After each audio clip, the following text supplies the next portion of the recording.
It's that time again. That's right. It's 5 o'clock. It's time to clock out. We heard the whistle blow, and it's time to go.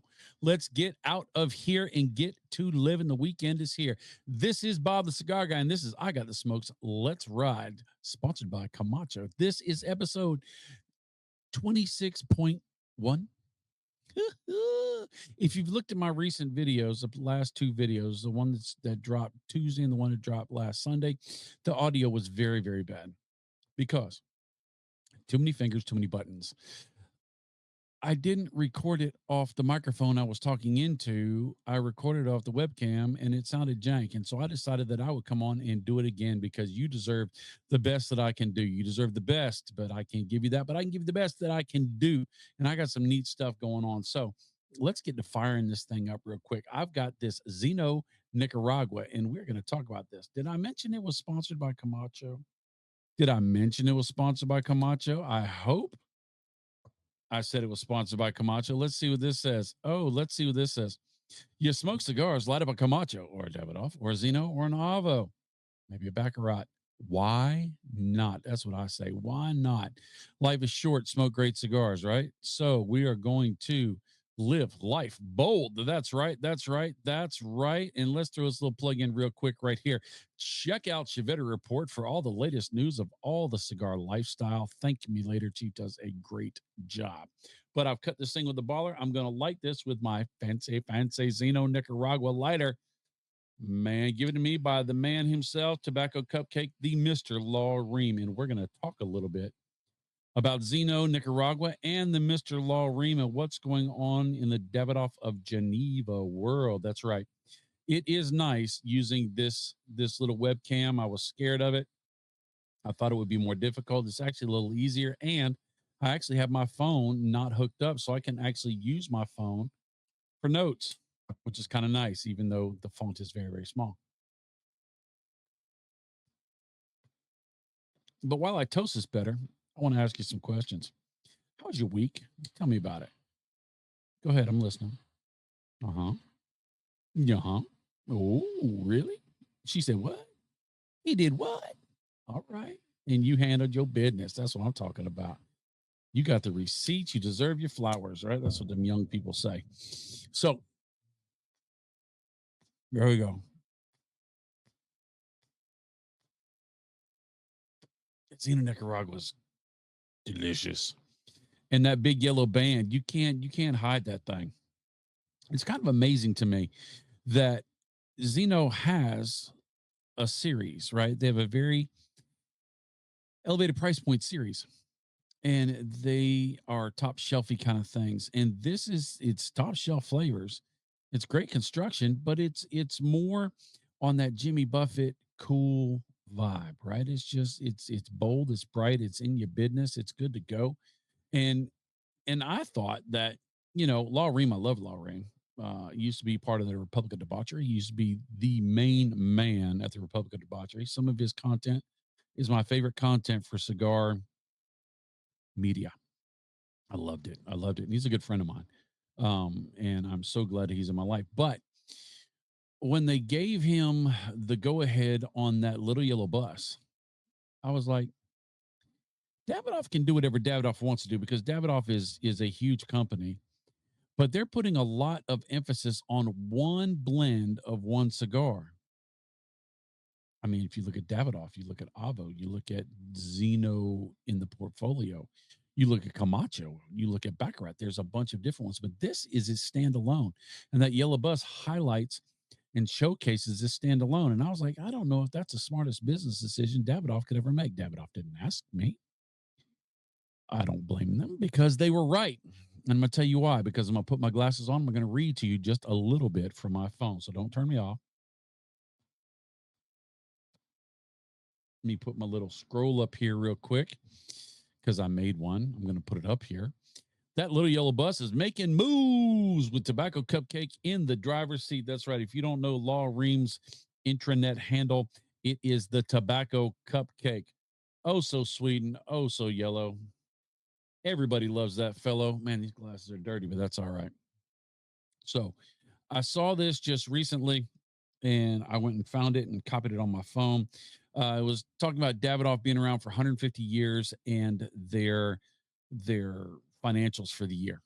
Okay, for then it says, and I just wanted to give you a little bit.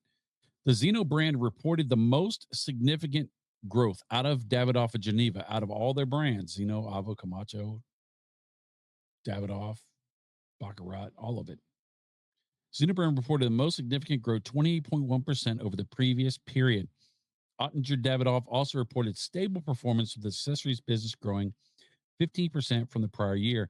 In addition, Ottinger Davidoff attributed the good results to the fringe Walsdorf Tobacco Germany and its Asian duty-free business. And we could go into the fact that they produced $38.5 million worth of cigars from Dominican Republic and Honduras, and all that other stuff. But I don't want to do that, because what I want to do is I want to highlight that Zeno, Nicaragua, breaking the barriers and knocking things down and being the big winner, the mover and shaker. And I got to tell you, I attribute that to my friend Laureen. Man, I'm glad I hit the right button on that time. Yeah, because I could have messed up and hit that one, or even, well, that would have been all right. Maybe that one. There we go. That's the one I was trying to avoid. That is for sure. I could have hit a little of this, but I think that works much better. Congratulations to Davidoff and to Laureen and the whole Davidoff, Camacho, Avo, Zeno, Baccarat family, right? You're going to remember those after a while. You keep watching this. By the way, we are on episode 26. What does that mean? 26 means that I have committed and I have maintained my commitment for 6 months straight, not missing a single Friday of doing this podcast. I'm pretty proud of myself. That was my goal, to do a year's worth. And it's 52. I'm now at 26, and we are going to be moving on further. And we're going to be here for at least another year, because Camacho sponsored us. Now, we would like to be here. I'd like to be here for more than a year. So if you will watch these videos and you will share these videos with your friends and you will ask your friends to check them out, I can use the views, because let's face it, business be business. And I want to be able to go to Camacho and say, hey, Camacho, my man Jack Hire, and say, hey, Jack, we love what you do for us. We love the sponsorship. We get all this great, cool equipment and all this other stuff. And we're smoking great cigars and talking to great people. And I'd like to keep doing it. And I'll tell you what, a lot of people have watched. A lot of people have shown up. A lot of people have bought some Camacho products. So if you bought Camacho product, leave lots of comments on this video so that they can say, Bob talked me into buying this product. Now, if I didn't talk you into it, if I didn't change your mind or lean your pocket open in that direction, don't say it, because that's a lie. We don't want to lie. We don't want to falsify anything. But if you did, do me a favor. It won't cost you nothing, but just leave a comment here so that when the year is over, I can send all these nice, fantastic comments about how you love Camacho as much as I talk about it, right? So, real good. So, how was your week? Seriously, my week has been crazy. My week has been just out of the box. I've been extremely busy. I got that new job. I got to do something that I have never been able to do. I'll get to do a lot of this coming in the near future, but this is another milestone for me. There is a racetrack, a testing track at the plant. You have to have a special badge to get in there, and to get that special badge, you have to take a special class, a race car driving class. I think I've talked about it before. But at the beginning of this racetrack, you drive your car up a 30-foot tall hill at a 45-degree incline. About 20 feet flattens out at the top, so it lays flat for 20 feet, and then it drops that 30 feet again at a 45-degree incline. You want to talk about a roller coaster? You go up this hill, and you don't go up slow. You go up this hill wide open, and you don't see anything but sky, because you're at 45 degrees. And then it flattens out, and you still don't see where you're going. And as soon as you get to the bottom of the hill, butt puckering and all, you got to hang a quick right, and then you're on the fast track. And when you hit that fast track, you put your foot to the floor, you try to put a dent in that metal on the bottom of it, and you just let her eat. You run down a good long ways, and then all of a sudden you get into this camber turn like at NASCAR, and you're just hanging that thing boogity, boogity, boogity, boogity. You get out of that turn, still laying into it. You ain't let up out of it. Brake, who needs brakes? And then you get to that long straightaway, half a mile, well, probably 3/4 mile straightaway, and you just let her eat. And then there's a sign that says, slow down. Because at the end of that is a bunch of these big barrels with water in them that if you run into them, you'll probably never get on that track again. I've seen people drive on that track for 15 plus years. I've always dreamed to be one of those guys that got to get on that track. You're not even supposed to get on that track as you're not supposed to take passengers unless they're in training, and I'm in training. And so we had to go test out a car. And so my trainer said, "Hey, we got to go. We got to go test the car." Didn't even tell me what he's doing. He says, "We got to go test the car." He said, "Come on, let's go." And I said, "All right." We got in that car, and as soon as he turned the corner to go to the gate to badge into the gate, I got giggly on the inside. I did not giggle on the outside. I did not giggle on the outside. I did not, but I got excited. 15 years, 16 years I've been waiting for this, and it did not disappoint. We hit that. He goes, "Let's go." And he got on it. He wanted to make sure that I got indoctrinated correctly. He got on it, and by the time we hit the top of that hill and the first shoot up on that hill, I was like, "Let's go!" And I was excited. And we hit the flat spot, and then we came back down, and I saw that turn, and I'm like, "Oh!" But I kept my mouth shut. I didn't grab the handle. I just sat there. And he hung that corner, and then he hit that thing. And I'm telling you what, he let her eat, just wide open. Wah! Hit that corner, kept on eating. We got to the thing to slow down, and we slowed down. And then about 3 seconds later, my breath caught up with me because it literally outran my breath because I was like, "Oh my God, that was fun." I want to do it again, but I didn't say that. I just was sitting there and I said that was cool. Right. And so that was amazing, fantastic, and phenomenal. I loved it to death. So I just want to share that with you because that was a red letter day for me. But Thursday came. We had Chief Talk, great Chief Talk, 8:15 on Thursday nights. You ought to be there. By the way, you just missed it because this is dropping on Friday. Go back and watch the replay. On Fawn from Drew Estate is going to be on the show. He's going to be coming in virtually through the interwebs, and he's going to be on it. I guarantee, he's going to drop a ton of knowledge. He's going to be funny. He's going to be hilarious. He's going to tell some good stories, and he'll talk about all sorts of stuff Drew Estate. I've got some great questions I've already got lined up to ask him. I know Chief has some good questions to ask him, and he's the kind of guy that you can just turn the mic to him and say go, and he'll take up 2 hours, and you'll be like, where did the time go? Because he's just one of those entertaining, educational, fun people to hang around with, right? Whereas a lot of jewelry, um, boys blinging, that is for sure, but he lives the dream, and it's going to be an awesome show. But I did Chief Talk last Thursday, um, and then Friday, what did we do? I worked on the bathroom still. Went to go get toilets, went to go do this, went to go do that. Got to work on it, got it moving. Could not get a toilet, went to the showroom. Oh my gosh, I went to the showroom. It was gorgeous. Went to Lowe's Home Depot first. Come to find out, there's this thing called a rough in. What that means is it's from where the bolts bolt to the floor to the farthest point back towards the wall of the toilet and the toilet tank. Well, traditional rough ends are 12 inches. My bathroom was 12 inches until I put up an inch thick stone wall, which made it, you got it, 11 inches.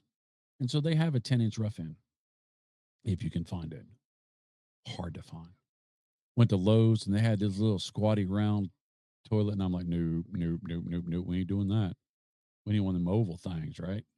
We need one of them taller things, right? I don't want to sit on the floor. I'm not in Japan anymore, right? So we went to Home Depot, went to Lowe's and went to Home Depot, same thing. So then this guy at Home Depot was a plumber, just happened to be there shopping. He goes, "Hey, go here." I said, "All right." And so we went there, and the showroom was amazing. Oh, it was so gorgeous. Oh, such great toilets and such great tubs and showers and faucet heads and kitchen stuff. And oh my gosh, found a set of faucets. I want a set of black faucets with that waterfall in the middle where it kind of pours out the top of the faucet. I want to do that. And they had one there, and I picked up the display and I brought it over to the desk where we were talking with the consultants. That's right. And I said, "Hey, how much is this faucet?" And I saw the price, and she goes, "I'll give you the contractor price." The actual price was $1,500 for a faucet for the bathroom. Really? I ended up they offered it to me for 800, and I said, "No, thank you very much.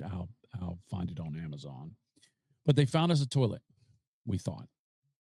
The toilet bowl, the thing that holds the water before you flush, well, that was a 10-inch rough end. But the toilet that we got, the sit upon part that we got, was a 12-inch rough end. And when I went to go pick up the stuff from the warehouse, they said this won't work. And so we've been in the process. We spent the whole day trying to get that done. Did not get it done, but I did get some trim work done. I got the hutch cut out and put in and all that, the vanity. And so I got some work done on that. But that was a long Friday that really gave me no reward other than my quality time with the first lady, right?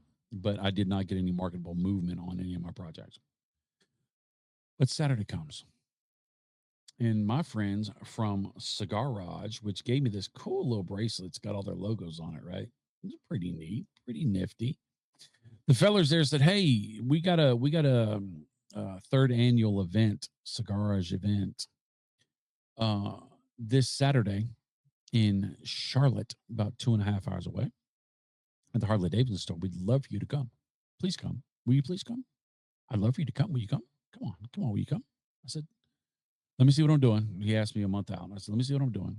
And so my schedule opened up, and I said, "Hey, I'm coming." I had a blast. There were a good 80 people at the max, um, 50 people, 60 people by the time it was done. Uh, Everybody was having a great time. There was a food truck. There was beverages, adult and family friendly. There were vendors there. They did a big giveaway for Cigars for Warriors. They did a raffle for cigars for Warriors. They probably had over 300 cigars and more than that in money. They were very generous. Everybody was generous, and it was a great giveaway. And everybody walked away extremely happy. There were lots of raffles, lots of prizes. So if you're in the Charlotte area next year, they'll be doing it again. If you want to know when they're doing it, why don't you check out their Wednesday night show, Cigarage? All right. The Cigar Garage, like Cigar Garage, but move the middle of it, Cigarage. Um, Fantastic fellows, really grassroots, down to earth kind of fellas in the garage. They tell you that all the vinyl records they have behind them are this, that, and the other. I know they're all bluegrass and old timey gospel. I think there's some Liberace in there, maybe a little Bee Gees in there, all of that stuff. And they have an affection for cheetahs for some reason and wolves. I don't understand that, but they're awesome fellers. Hour-long show, really worth checking out. Really nice people. I got to meet a bunch of them. A lot of them came up and talked to me, and we had great conversations. And it was a very good time. I smoked 4, 5, 6 cigars. Got to drive down the convertible. Had the top down for 2.5 hours on the way up, and by the time I left, I was there for about 5 hours. By the time I left, the sun was still up, and I got to drive back home for 2.5 hours with the top down. Oh, it was fantastic. Loved it. Radio up. Didn't even listen to news. I listen to music. Yeah, I'm that old. I listen to news all the time. There's a lot of stuff going on in the news. You need to be paying attention to the news. I didn't see one frowny face. I didn't come across anybody that was snobbish or whatever. People were I was watching. I got to people watch a lot. Usually when I go to an event, I'm helping with the event. This I wasn't. I was just going as a guest, just somebody hanging out, and it was really neat to sit and watch the cigar culture. People that knew each other that were in the groups. People came down from New York that had never met before. They came down and hung out. they had a really great time hanging with their group, but then they welcomed anybody else into the group, and there were lots of people saying, "Hey, y'all need a cigar?" They were more than happy to hand out cigars out of their own stash, which I think is one of the hallmarks of the cigar lifestyle, that you're willing to give of your best so somebody else can have a little experience. I love that. I wish the world was more like that. I don't think we'd have as many problems if people would sit down and smoke cigars before they had discussions or during discussions.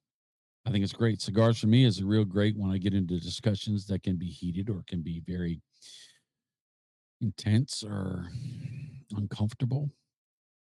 I find that sometimes I talk faster than I think. And after I'm done talking, I'm like, man, I wish I didn't say that. And so cigars really work well for me, because when I get to a point to where I'm very passionate about something, I'll throw a cigar in my mouth and I'll puff on it a couple times, which will allow my brain to catch up with my mouth. And maybe, just maybe, I won't say what I thought. Maybe I will. Or maybe I'll adjust it to where it's more receivable to the person listening. Because if you're just talking to talk, it's not communicating. You're talking so that somebody can understand your position and listen. That's when things happen. That's when bridges are built. Fantastic, fantastic time. And what's coming back? Hang on.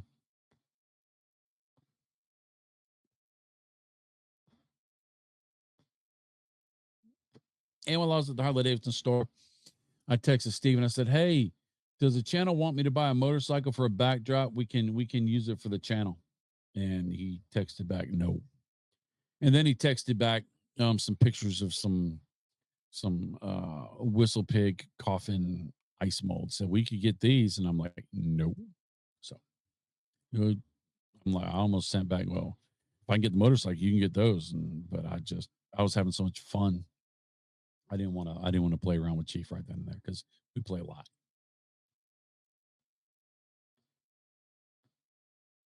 All right, I got to touch that up. It's irritating the fool out of me.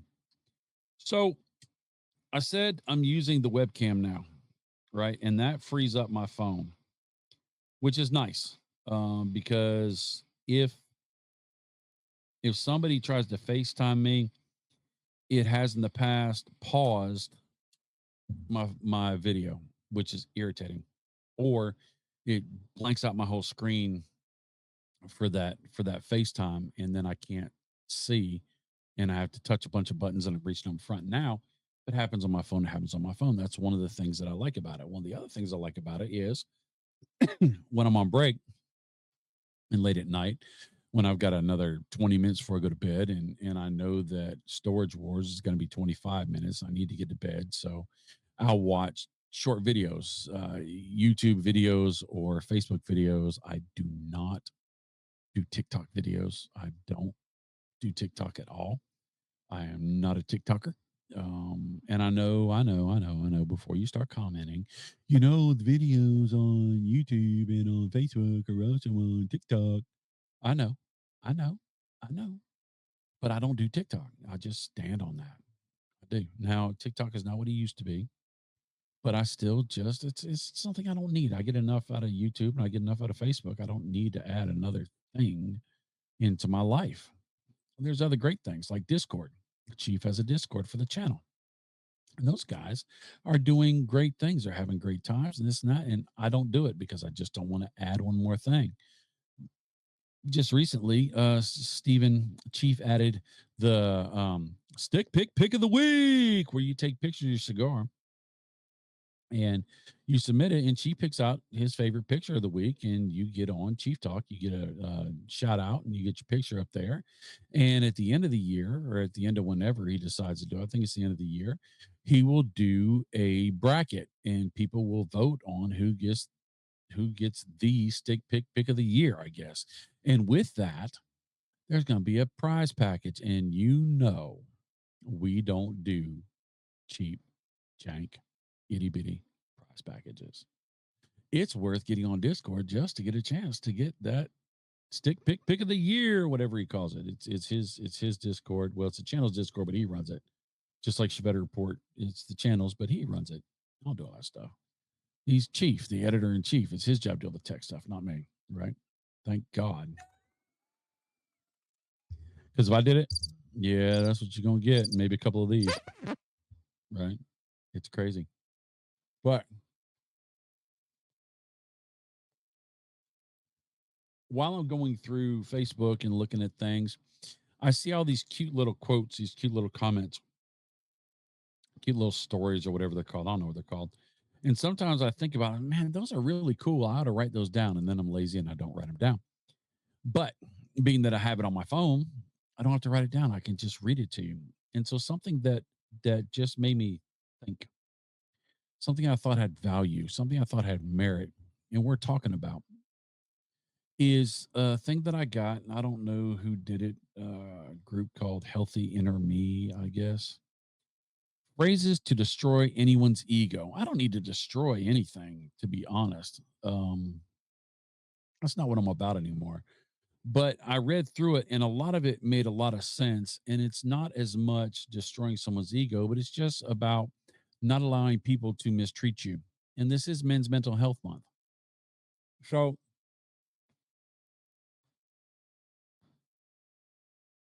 this can be applied across the spectrum to men or women. But being it's Men Mental Health Month, I thought I would throw out the men thing there.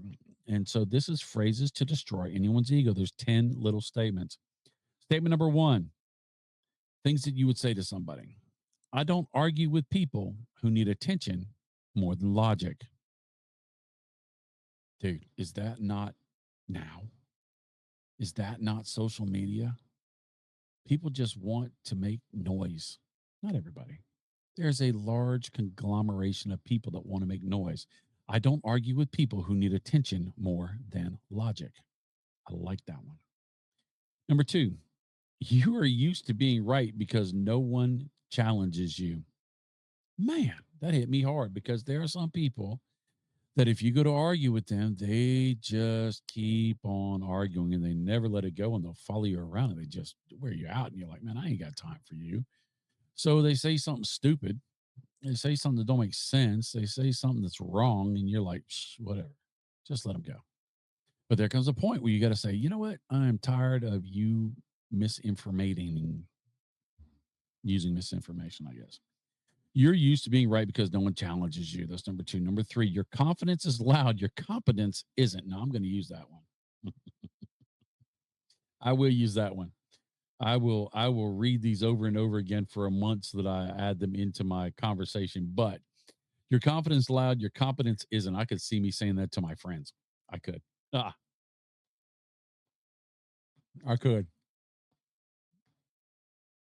I love that one. Number four, you mistake dominance for respect. They're not the same. So dealing with bullies, right? Number five, you talk a lot for someone who rarely says anything meaningful. That's funny. That's funny. Let me segue on this one. Let me pull off of this one. I was a youth pastor at a small church in a small town in South Carolina, low country near Charleston, called Jacksonboro. Great church, great people. But like any great church, great people, small church, low country church, you've got your deacons that have been in deaconing forever, right? And the pastor was great pastor. He taught me so much. He was he was taking a vacation. He said, "Hey, I want you to preach." And I never get to preach, right? I did Sunday school, I did youth group, I did this and that, and I really had a passion to share God's word from the pulpit. And he says, "I want you to preach," and I said, "Okay." And I said, "You got any tips?" He goes, "Yeah, let God be in charge." I said, "Okay." And so I sat down and I prayed about it and I thought about it all week long. And I wrote out this college looking thesis, more like high school, of all these points and all these this and all these scriptures. And I even put earmark tabs in my Bible so I could flip to them quicker. I was in school for ministry at that time. And so I was using all the things that I'd applied. And I got up behind the pulpit and I got to preaching. And I went on. Because when you're new to it, you digested all this stuff for 40, 50 hours of study. And there's an art in learning how to take that 40, 50 hours and turn it into 15 to 20 minutes of understandable, relatable information. I had not learned that lesson yet. It took me 45 minutes to do a 20-minute sermon, probably a 10-minute sermon, but it took me, I had to wind it up. I had to tell extra stories and all this stuff. I haven't gotten rid of that. As you can see, we're going through a list. I'm telling you a story, but I had some swagger. And in the back, one of the deacons in the very back row, one of the deacons held up his hand and tapped at his wrist like, we're gonna miss the restaurants. You need to wind it up. And I was in the middle of what I was doing. And everybody else, pretty much, they didn't look like they were asleep. They didn't look like they were. I mean, I was engaging. It was moving. And so I said, well, ladies and gentlemen, I see what time it is. I got a tickle. I got to take a sip of soda. Sorry. Hang on. Ladies and gentlemen, I see what time it is. And I know that some of y'all are more anointed than others. I was poking the bear this time. I said, so if you feel you've got enough of the God's word today, as far as I'm concerned, you are more than excused. You can get up and you can make sure that you get to the restaurant. Boy, howdy. This is right before Mother's Day. And so, of course, nobody got up, but you could see some of the older deacons were not happy. I called them out and they couldn't do nothing about it. So Mother's Day came, and the youth and the deacons would do a Mother's Day breakfast. And so I was there. I got there early to help set up, first one to work.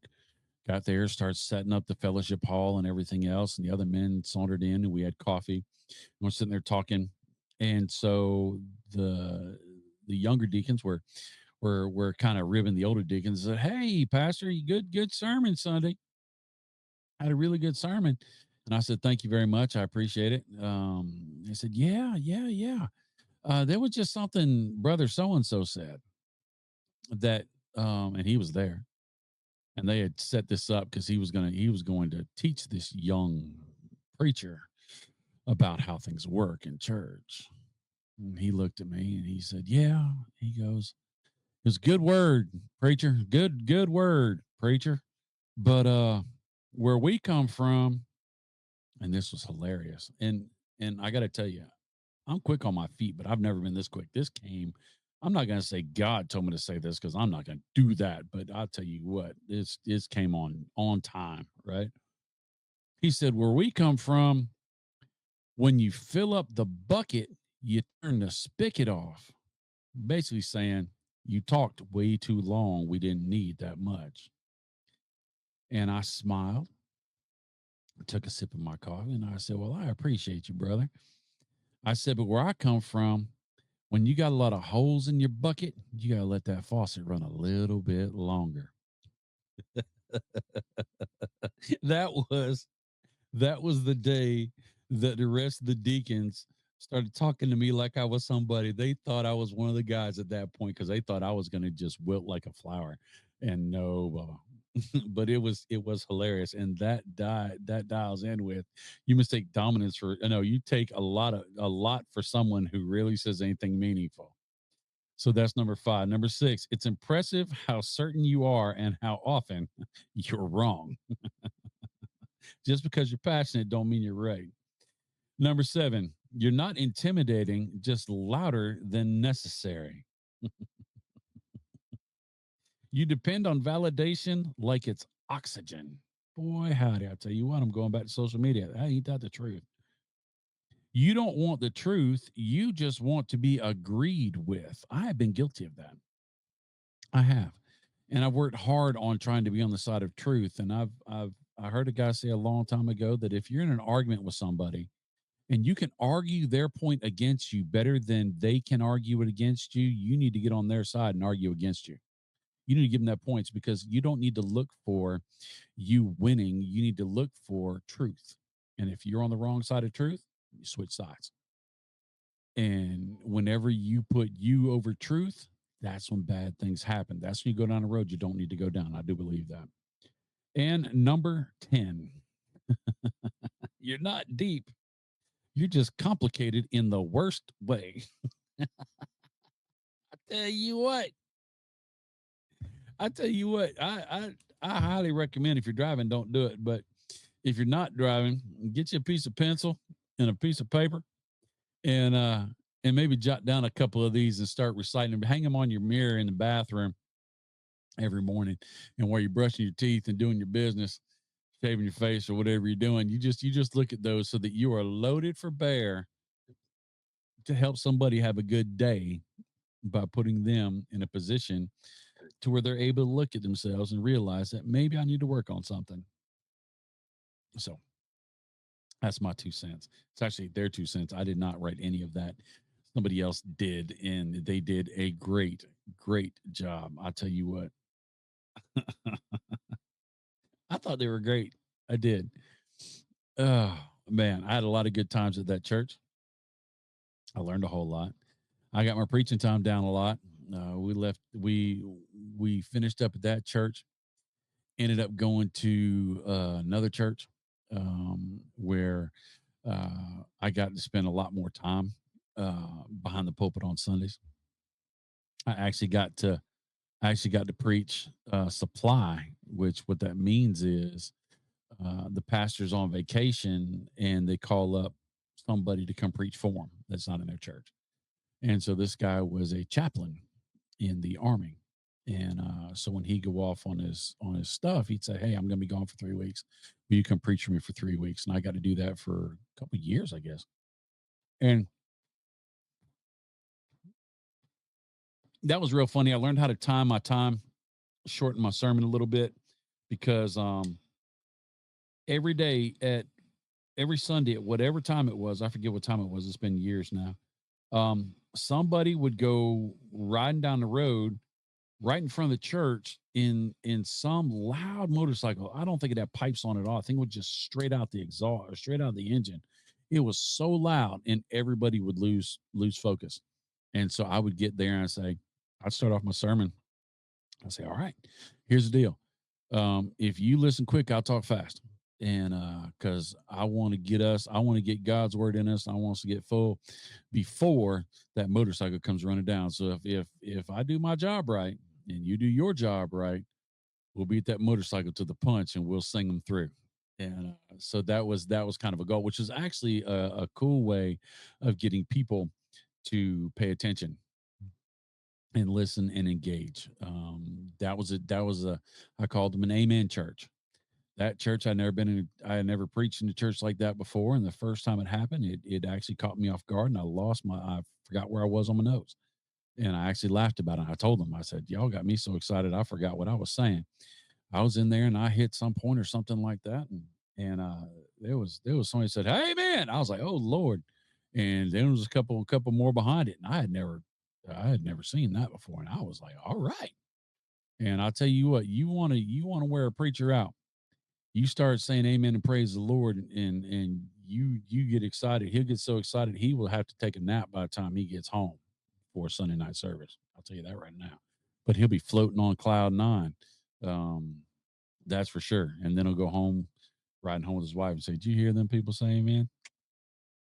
I told you, right? God's good, right?" And so I've had those conversations. Anyway, I digress. Let's see what we get to. We have talked about Davidoff, Zeno, Avo, Zeno Nicaragua, Macho, Live Life Bold, and a Baccarat. I tell you, leave me a comment. Tell me what of those cigars are you smoking, and what do you like about them? What are you looking forward to? They got a lot of new stuff coming out. Camachos got some killer stuff. The Zeno Nicaragua is on the scene and making moves. Law Ream is amazing. If you ever hear of that little yellow bus, that little yellow trailer, that party on the lawn or in the on the parking lot or whatever at your local lounge, go. When you do, you'll see Law in that big yellow outfit. I mean, his socks are yellow, his shoes are yellow, his shirt, his teeth are the only thing that's white about him other than the skin. I mean, he is all decked out. I love that guy. You are going to have such a blast The way it works is you go into the lounge, whatever lounge you're in, and you'll purchase some products. I don't know if it's just Zeno or you purchase Davidoff family products. I'm not sure. But you purchase some products, you bring your receipt out there, and he loads you up with gear. Something like this amazing lighter. If you're driving, don't look. This amazing big old quad lighter. I think there's a cutter, there's a cigar rest, there's a growler, there's an ashtray. I mean, there's all sorts of stuff, and it is a party. He sets that whole thing up, and he has a blast and a half. It is, it it's a time traveling machine because you're there for however long and minutes don't even go by. It's amazing. And Law Ream is the host with the most. I love that guy. I really, really do. So if you go and you see him, give him a hug. He gives great hugs. And tell him Bob the Cigar Guy says he loves him because I do. And then you can tell him Bob the Cigar Guy says he loves me too because I do. That's right. And we've got 20 more minutes of talking. Oh my goodness. We could talk world topics. We could talk about what's going on all in the world because right now, I mean, everybody's talking about it, right? Everybody's talking about it.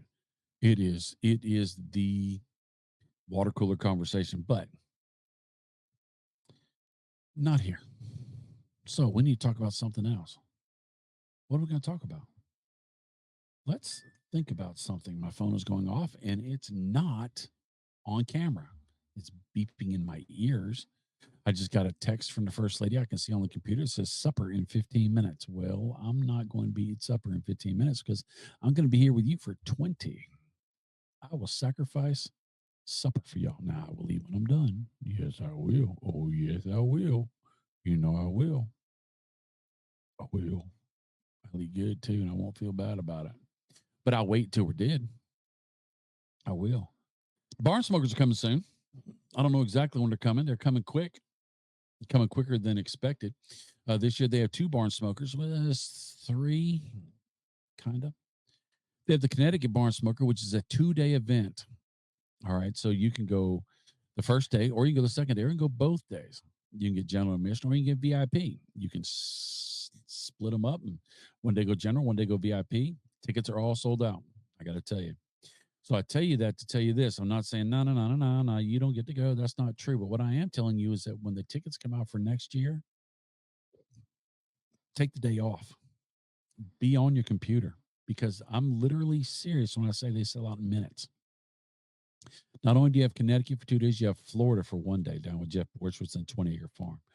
When you're at the Connecticut, you're going to get to see where the ligas get cloaked, where those wrappers get put on those cigars. That's the crops and some other tobaccos. But oh, it's amazing. Oh, it's fantastic. You get to see the barns. You get to hang out. DJ Eli's going to be spinning tunes. Cigars for Words is going to have huge raffles. There's going to be tons of cigars, tons of libations, great foods, great activation stations. You're going to get to do all sorts of crazy stuff. It is a festival of cigars par excellence. Nothing is the same. I'll tell you that for sure. And you do that in Connecticut. Then you get down to Florida and you get to walk through the Florida farm and you'll get to see that tobacco, that Florida sun-grown tobacco, that amazing flavor, the sandy dirt road and deliciousness, just a sun baking down on it and just making it great. You'll get to go see that. You get to walk through the fields and get your picture taken. You get to take classes. You walk through the field. You get to pick a leaf and you get to play with it. And it's funny. I highly recommend that when you go, don't say, well, I can't pick a leaf. That's somebody else's cigar. Pick a leaf. Pick one on the bottom that's kind of cracked because they don't use those anyway. Pick one of those leaves and walk around with it. By the time you are done with your class in 30 minutes, it will be wilted like spinach. It is amazing how this robust, gorgeous leaf, as soon as it leaves the plant, it starts to go into its drying out and aging process, which ends up leading to fermentation, which ends up turning the starches into sugars, which make our tobacco tasty, delicious, delightful, indeed lovely, right? But not only will you get to experience that, you get to see some seeds and some seedlings. You may get to plant some. And the seeds are teeny tiny. The seeds are so small, you could put just a little half a shot glass in your hand, and it would be enough for 10 acres of farm. The seeds are so tiny that they actually have to coat these in some kind of fertilizer or some kind of chalk or something, talc, to where they're big enough that they go through the machine because the seeds are so small. The tobacco seeds are. And so you get to see those.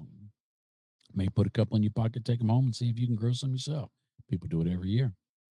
But you get to talk with Jeff Borshowitz on the farm as he goes through that. You get to talk to Willie Herrera and Pedro, probably, and you'll get to talk to Jonathan Drew usually as you go through the different stages from seed, basically to cellophane, to where they're rolling it and it's ready to come to you. And you get to learn a little bit. But here's the great thing: you don't notice that you're learning, you're just having fun in the sun. You got that backdrop of the whole festival going on.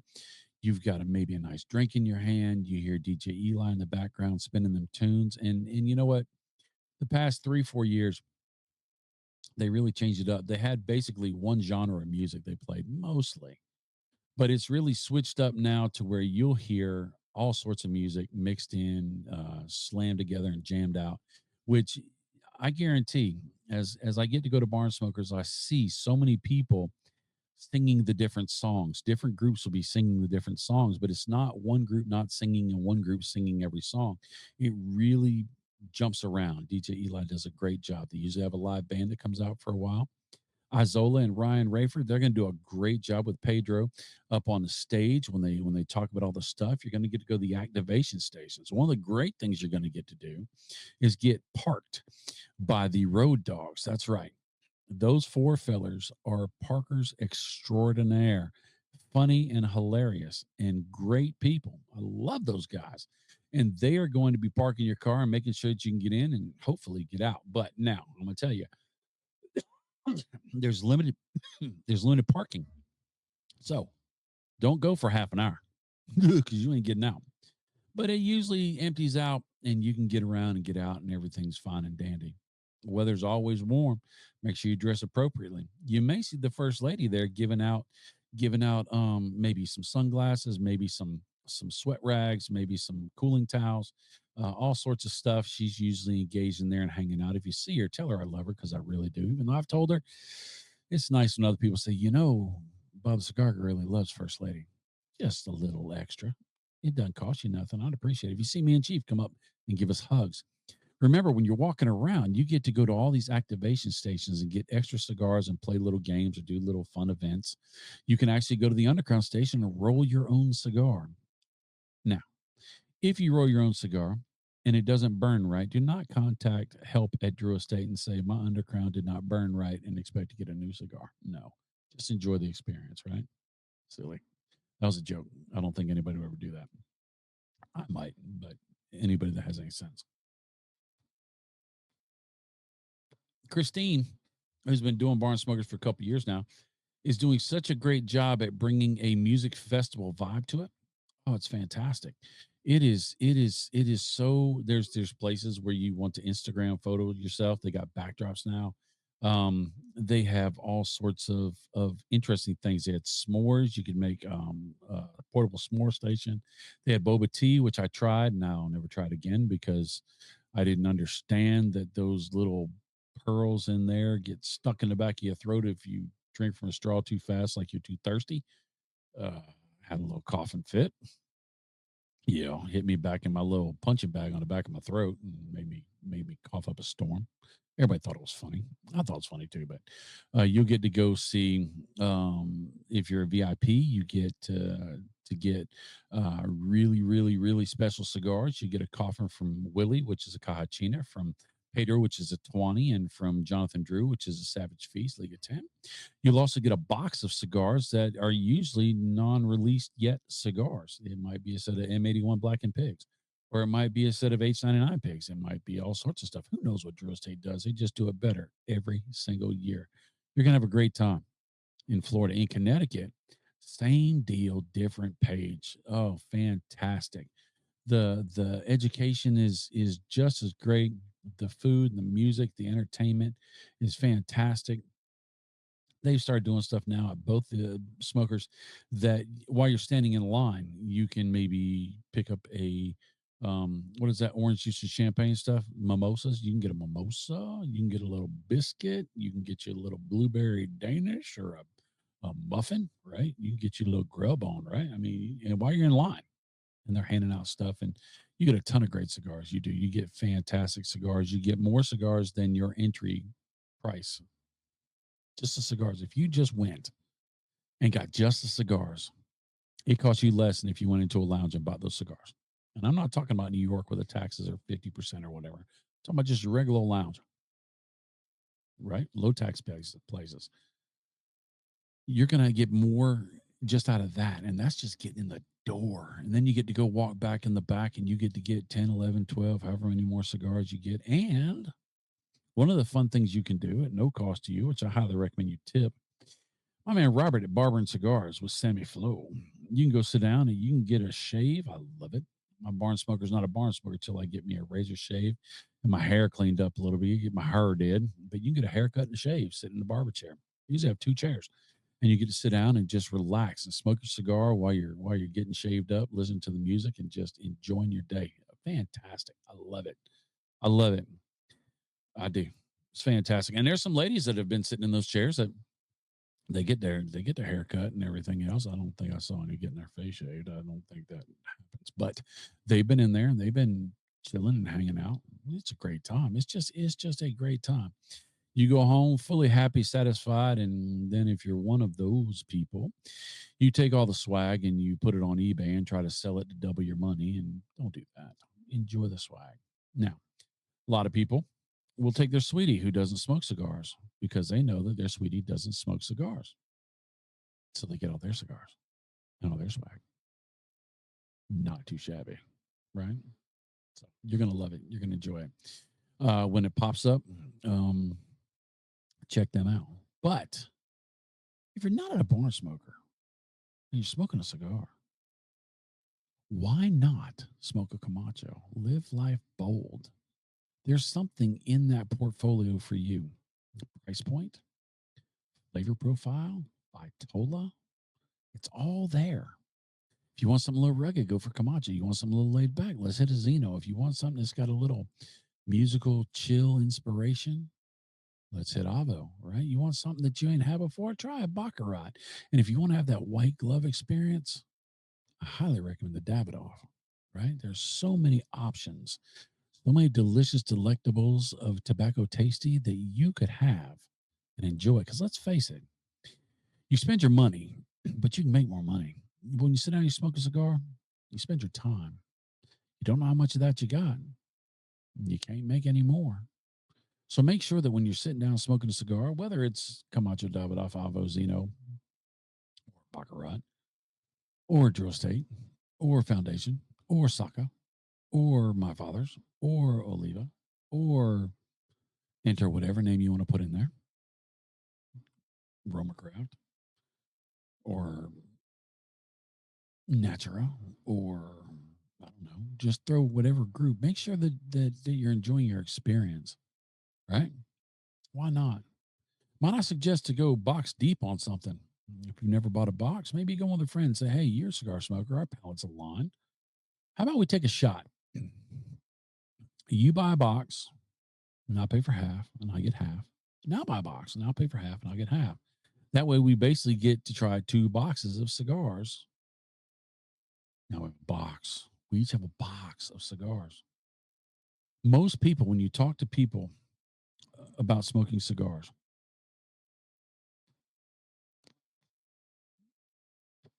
you can ask them, what was your first cigar? They usually know. And then you can ask them what their first box purchase was. And they usually will know. Leave me a comment. Tell me what your first cigar was, and then tell me what your first box purchase was. And if you haven't bought a box yet, tell me which box you're looking at. And if you're looking at buying a Camacho, Davidoff, Avo, Zeno, Nicaragua, Zeno, regular, or Baccarat, you could leave that in the comments too, because I wouldn't mind sharing that with Jack Hire and Camacho. But if that's not what you're going to get, no pressure. If that's not what you get, don't leave that comment. Tell the truth. Tell the truth. Tell the truth. And we have 6 minutes. I told you I've recorded this video the second time. And I also told you it's not scripted. And so you missed out on the content that I was going to put out, but you get the content that I am putting out now. And it is totally different because as I was sitting here thinking about it, I talked a lot about people who smoke cigars and cigar smokers. A person who smokes cigar, we've got a couple minutes. I think I can wrap this up fast. A person who smokes cigars, okay, let me back up. Statistic a little while back was 3% of Americans consider themselves cigar smokers. Out of that 3% of Americans who consider themselves cigar smokers, up to 80% of those people smoke less than 5 cigars a year, 3 to 5 cigars a year. Those are people who smoke cigars. Those are not cigar smokers. You last 20% or whatever it is of that 3%, you are cigar smokers. Or you're in the cigar lifestyle. You're not people who smoke cigars, you're cigar smokers. You're in the lifestyle, right? Because I told a statistic that the number one, no, let's leave infused out because that gets kind of muddy. The number one wrapper cigar sold in America, and America buys over 80% of all cigars in the world, is a Connecticut shade. More cigars are sold Connecticut shades than they are any other wrapper. And that's because people who smoke cigars don't smoke a lot of cigars. So they haven't built up that taste for a heavier, fuller tobacco. And also, usually golfing, they're usually at a bonfire, at a boys' night out, at a bachelor party, at a celebration or something like that, a wedding or whatever. And so they have the lighter cigars. And so it would seem that the best cigar for you to smoke would be the one everybody else smokes, which is Connecticut Shade, which is not true. Maybe. I mean, if you like Connecticut Shade, it is exactly what you should smoke. But don't feel that by being in the minority, you are missing out on something. Because if you have moved out of the Connecticut Shade line into the more fuller bodied cigars, welcome to the club. Because I started off Connecticut Shade and infused, and I still do some infused. I still do some Connecticut Shade. I love the Wagashi, the Undercrown Shade. Love that too. There's a couple others that I really care for. Isabella, which is a small company in Miami. Fantastic boutique company. There's other Connecticut shades, the Wagashi, the Brulee Blue, the Brulee. I love all of those.